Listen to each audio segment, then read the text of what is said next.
Yeah, I mean, I'm not super involved with special teams, but yeah, from what I've seen, what I've heard, and then Coach Dawson leading that, I think that was a great move by Coach Frost. I think he's honestly the best coach on our staff to do that. Just his personality, how he goes about it. So I think, yeah, he's really turned that around, and I think that's an emphasis for us. We have it at the beginning of practice. That's our main focus. We know that's been a liability for us in the past, and we're hoping to turn it into an asset. How can you tell just in a camp setting that special teams could be better or might be better based on what you've seen? Yeah, I mean, special teams, a lot of it is, especially in practice, a lot of it's just effort, honestly. It's a ton of running for those guys, and so a lot of it's really just bringing energy and effort. And so from what I've heard, I'm not in the special team meetings, but from what I've heard, it's been really good. Coach and Andrew said Ty Robinson has really kind of improved on the mental side of the game. Do you kind of see similar strides from him?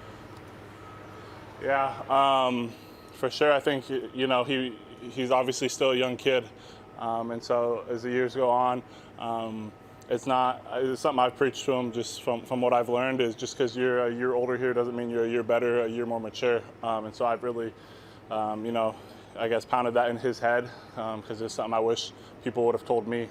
It goes fast, and you have to be diligent about what you're doing and have a focus and a purpose every day to make that happen. It doesn't just happen naturally.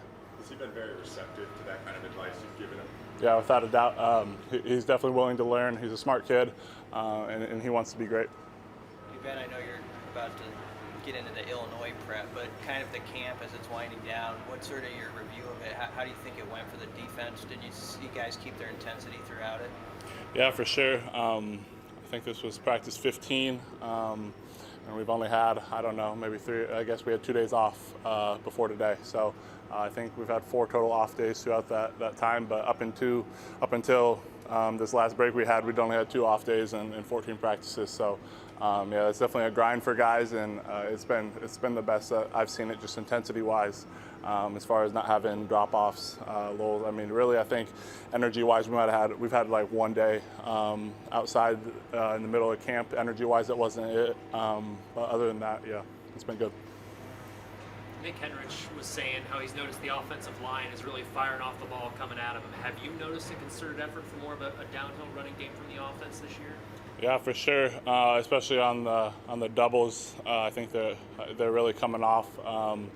Cam is at another level, I think, than we've seen him, and a combination of that and the guards are bigger. Piper's bigger, in the best shape of his life too. So I think a combination of that, Cam being great on those doubles, and then the guards also improving, being another year better at that. I think they've been good. What's that picture look like? Cam Jurgens at another level. I mean, what do you see from him? Yeah, obviously he transitioned to center, 2-3 years ago. So it's really been a learning process. You're never gonna, especially something like O-line, D-line, you're never gonna, be at your peak your first couple of years. It takes some learning. There's a curve. I think you're gonna see his peak this year. Just as far as his pass sets have been improved tremendously, I think. And then just, in the run, you know what you're going to get from him. He's an aggressive guy, strong kid.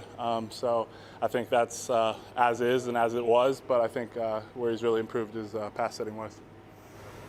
Jordan Riley had a tough 2020 kind of with the injuries, it seemed like, and didn't really get going. But what have you seen out of him as far as how that rotation's coming together? It sounded like he's a piece of it. Yeah, without a doubt. We're gonna need him. We're gonna lean on him. I guess it's been talked about quite a bit, just his body composition and the change he's made there. That was something I really challenged him in the off season, was for him to slim down so he could move and make the plays he needs to. He's still 300 plus pounds. He's never going to have an issue holding ground. For him, it's really technique, and he's improved it from last 6-8 months through spring ball. He's really improved his technique towards the end of spring ball, and then he picked right back up in fall ball. Really buying into that. Another kid that wants to learn, wants to be great, and so yeah, I expect a lot out of him. As one of the team leaders, what are you trying? It's less than 2 weeks. You got a game. I mean, what are you trying to instill now, or is it to the point where it's past rah-rah speeches? What's kind of your message to your guys?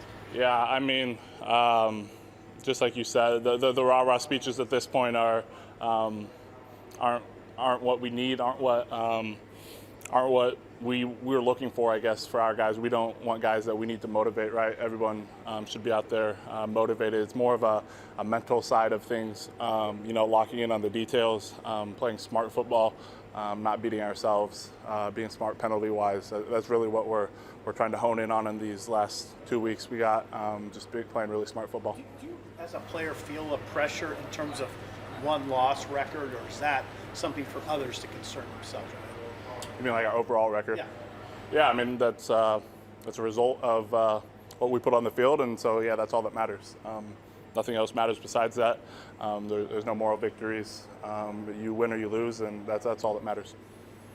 Casey Rogers was saying that he described the young guys in your room as sponges. Would you agree with that sentiment? What's impressive about those guys? Yeah, definitely guys that are eager to learn. We obviously have our rotation of guys that are going to play, and then there's guys, they know where they stand. I guess the gap between the young guys and the old guys, it's how D-line always is. You don't have many young guys that can come in and crack that rotation. So they understand the role and the gap they have to close, and they're not going to close it. And they know that if they're not taking everything in and learning from the older guys, there's no way to close that gap if they don't.